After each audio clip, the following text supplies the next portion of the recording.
逐梦者国权老师致力伫台湾扶植歌舞的文化，更加伫歌舞的首都2022年世界街舞大赛摕下金牌。平时就介意来翕剪辑的影片，伫社群至少有50万以上的粉丝。即届受到台南市警察局第2分局的邀请，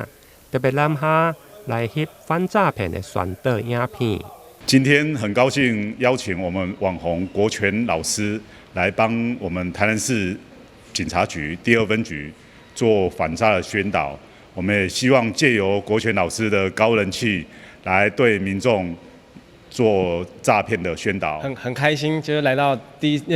来到台南第一次来那个警局做那个宣导。那因为我们自己在做那种就是比较算是于跳舞的行业，但是因为我们行业涉及到很多的青少年，那我们想说，就是可以透过我们的短影片，让现在的小朋友知道说，其实影片上看到的东西也是非常有意义的，然后顺便可以宣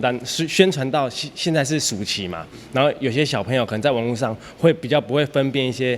哪一个内容是好的，那可以透过影片去教育每个孩子，可是用泛娱乐的方式。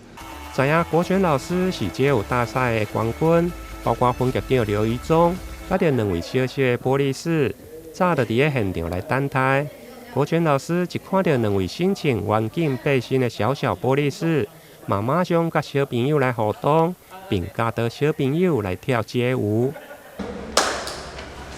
你没有帮我报道吗？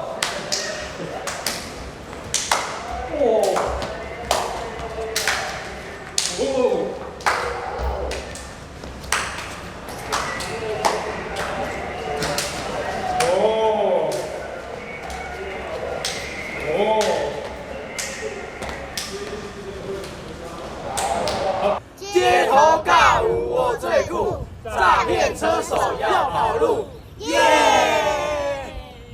警察局看好国权老师的高人气，加上跳街舞大部分拢是青少年较侪，因为现在佮拄好是暑假期间，因此国权老师嘛希望透过影片来教导青少年分辨网络的诈骗。现场分局长嘛特别递赠感谢状，感谢国权老师反诈骗的宣导。台南新闻林根采访报道。